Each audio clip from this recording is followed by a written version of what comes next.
call the meeting to order. I'm Brad Miller. Should we wait for Roger? Who's gonna be here? Well, I could call the meeting to order anytime during the 7 o'clock hour. I liked what, when Steve Pendry was mayor, he used to say, he'd go like this, he'd say, it's 7 o'clock or thereabouts. So it is 7 o'clock or thereabouts. Well, we'll go ahead and get started. Roger can come in. All right, we will go ahead and start the meeting. Would you like to call the roll, please? Mr. Cameron's absent. Mr. Bowman? Here. Mr. Collier? Here. Mr. Beazle? Here. Mr. Peterman should be here any minute, but is absent right now. And Mr. Blau. Here. Okay, flag? Pledge to the flag, please. I pledge allegiance to the flag of the United States of America and to the republic for which it stands, one nation, under God, indivisible, with liberty and justice for all. And there he is. There he is. Yeah. Oh, he was here and he stopped to get water. That's Yeah. what it was. Okay, all right. So if you could mark Roger as being present. All right, I entertain a motion for the minutes, approval of the minutes of the last meeting. Move to approve. Is there a second? I'll second. Roll call vote, please. Mr. Bowman? Aye. Mr. Collier? Aye. Mr. Beazle? Aye. Mr. Peterman? Aye. Mr. Blau? Aye. All right, we are to visitors and communications. We have some badge pinnings tonight. Chief Kilgore, take it away. Yes, sir. Thank you, Mayor, and thank you for allowing us to go first. We come before you tonight again with some good news, two great new hires. Carl Harris Jr. and Brandon Vance will both be joining the Fort Thomas Police tonight. If I get their names right and their badges right, Carl, we can start with you. Carl comes to us by way of the Campbell County Police, where he served for 4 years. During that time, he served their department as a field training officer and advisor for their Explorers program, and he also won several awards, including Police Officer of the Year. Carl is well known throughout the Fort Thomas community. He volunteers with Prom to Dawn, and he also coaches several youth sports. And from what I hear, he was a heck of a basketball player back in high school. Maybe a legend. Just too short. I would never say that. Carl will be presented with badge 4454, and he will be assigned to third shift. Congratulations, Carl. Wait a minute, get some pictures.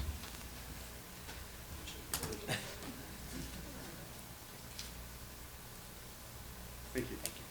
Congratulations and Thank you. welcome to Fort Thomas. Do you have any family here with you I you'd do. like to So introduce? I have my wife and 2 daughters, and then our son is at UC, so he couldn't make it tonight. So All right. Well, great. Well, thank you and welcome to the Fort Thomas thank Police you. Force. Thank you. I feel very blessed to be back home. 4 years out at the county. I loved it out there, but it's good to be home. So That's great. thank you. Congratulations.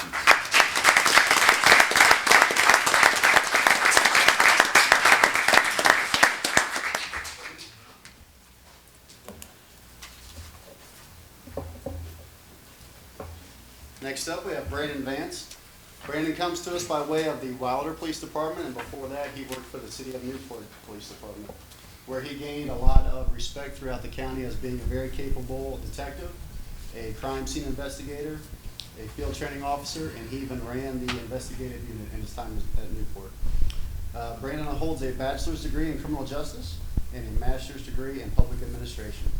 Tonight, he will receive badge number 4453, and he will be assigned to second shift.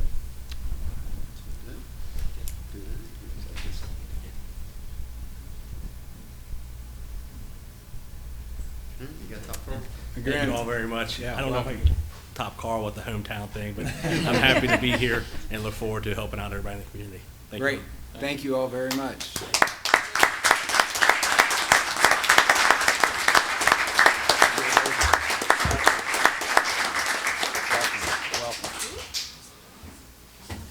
I won't move my hand.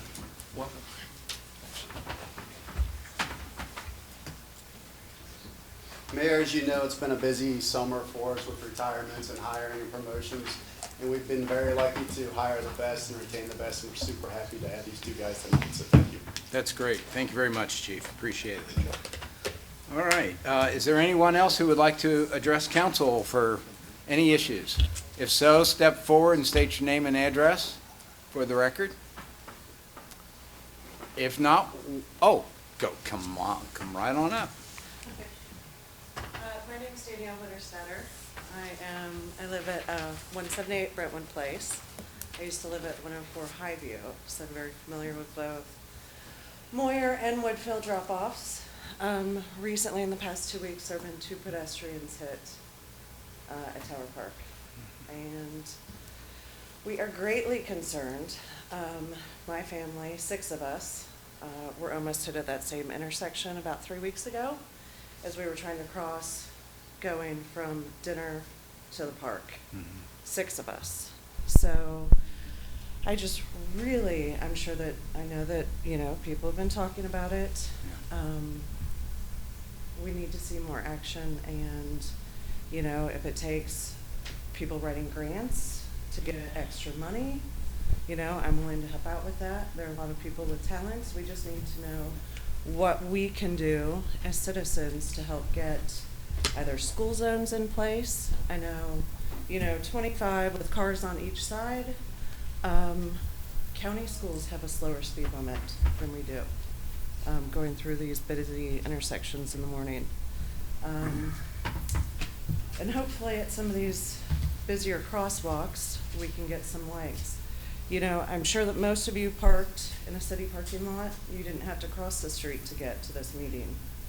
I'd like to challenge you all for 1 week to park on the opposite side of the street and you try to navigate back and forth on these roads as a pedestrian. I walk my dogs every night. I walk my 2 kids every night, and it's a problem. Okay, so that's all I have to say. Thank you.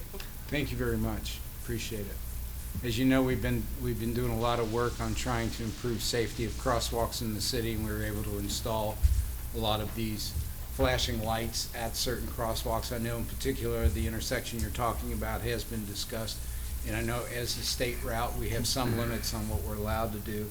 Ron, have you had any conversation or any thoughts on what can be done with that area? At Tower Park, we're certainly aware of the incident that occurred, and there are some other planned improvements to enhance the crosswalks at all the locations at Tower Park, not unlike what we did on the northernmost portion with the delineation of the pavers in the crosswalk.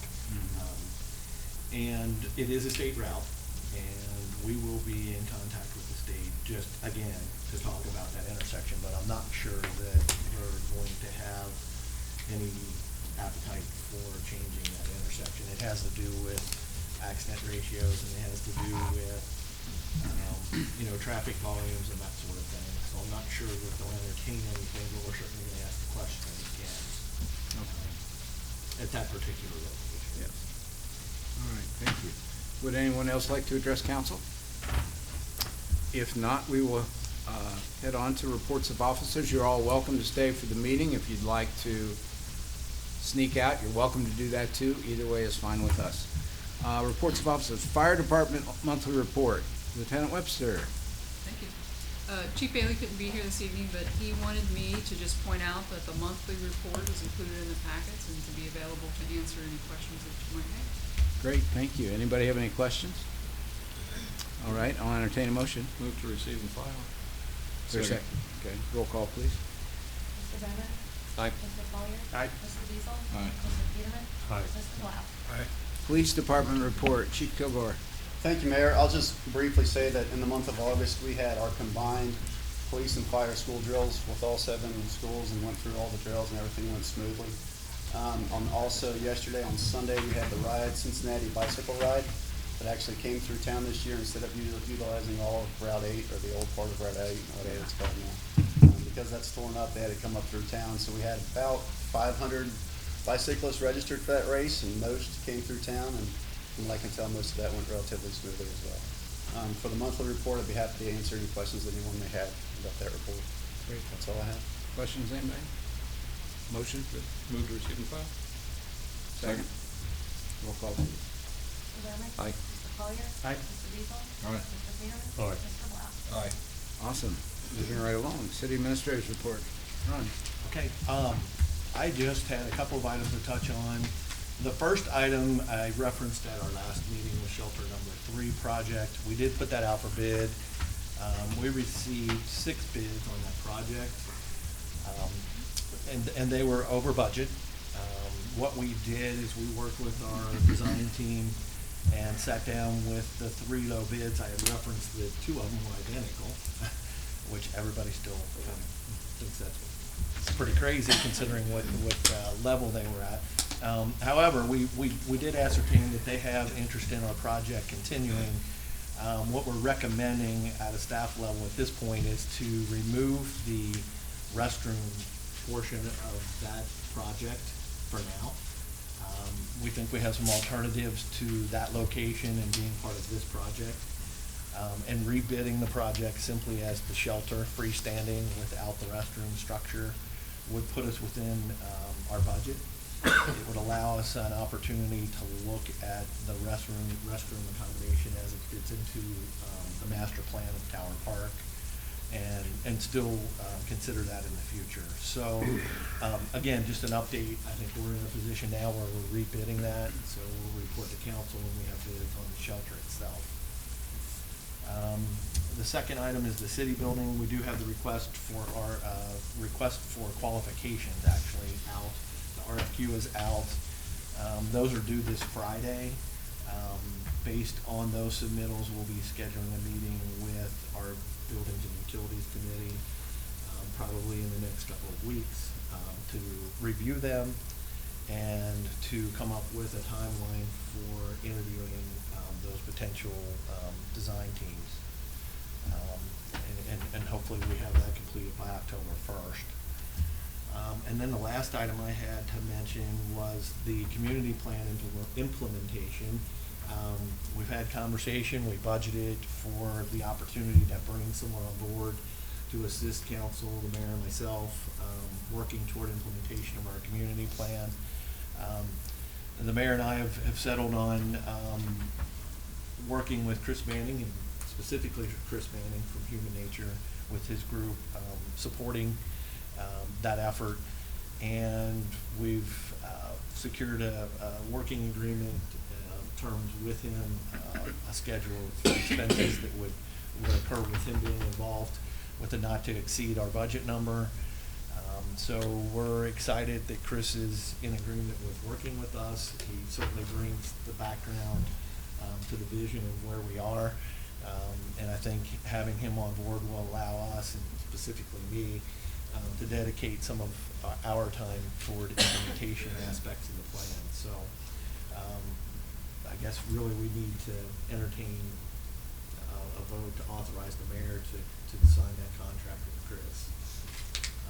That's the last item I had. I wouldn't say settled on Chris Manning, I would say. Well, we had options to consider, and it's certainly not settling. He's a pretty good person to not settle on. That's true. Bad terminology, I'll give you that. So, Ron, does this differentiate from that line item that the finance committee kind of set forth? That is the budget item, yes. Okay. Yes. So it's within that budget for that purpose. Gotcha. Yes. Entertain a motion to that effect, if someone would like to do so. I So would move moved. to authorize the mayor to enter into that contract. Second. Any other discussion? Roll call vote, please. Mr. Bowman? Aye. Mr. Collier? Aye. Mr. Diesel? Aye. Mr. Peterman? Aye. Mr. West? Aye. All right, great. I would Anything else just- on your report?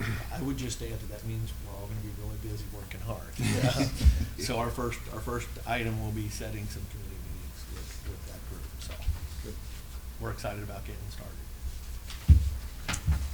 All right. We're down to new business. Consideration of bids for the Tower Park tennis courts.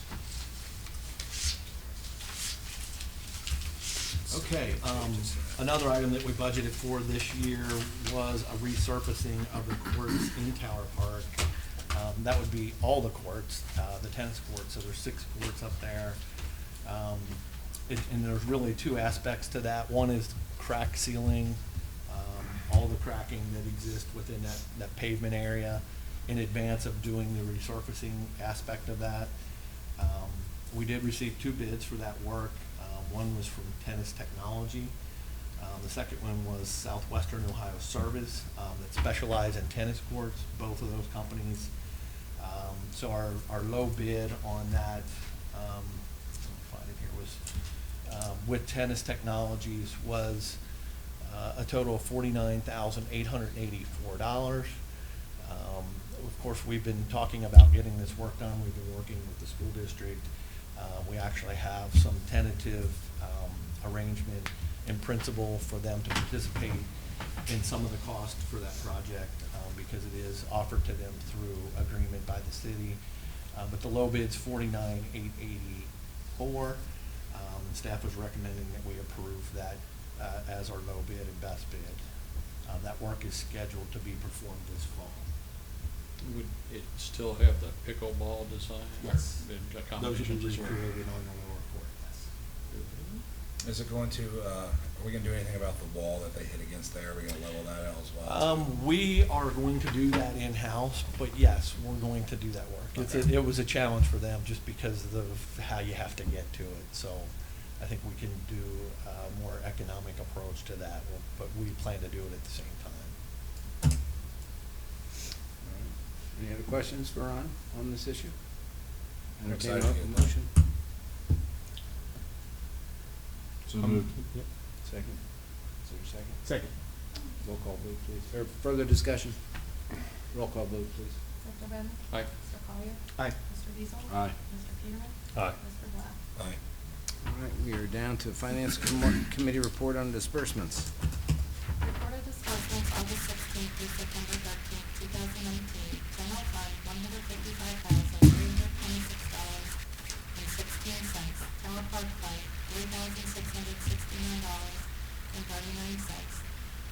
Public Works KDOT Fund, $37,410.86. Reoccurring Debt Service Fund, $1,140.88.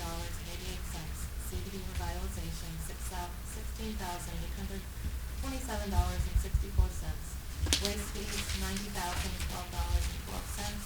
Police and Fire Pension Fund, $1,896.92. Total, $306,283.97. Moving undersigned members of the Finance Committee recommend that warrants numbered 6221 through 6325 be approved and the treasurer be authorized to issue checks for payment. Mr. Peterman, chairperson, Mr. Beasley, member. Move to approve. Is there a second? Second. Roll call vote, please. Mr. Bowman? Aye. Mr. Collier? Aye. Mr. Diesel? Aye. Mr. Peterman? Aye. Mr. Blau? Aye. All right, we are down to ordinance resolutions and orders, 014-2019, golf cart ordinance. This is a summary of ordinance number 014-2019, an ordinance authorizing the use of golf carts on certain streets within the city of Fort Thomas, providing for inspection and city permit and sticker, establishing speed limits and required equipment, hours of operation, and age and operator's license. This ordinance sets forth the definition of a golf cart, required equipment, permits, inspections, speed limits, hours of operation, and miscellaneous safety measures. Any questions?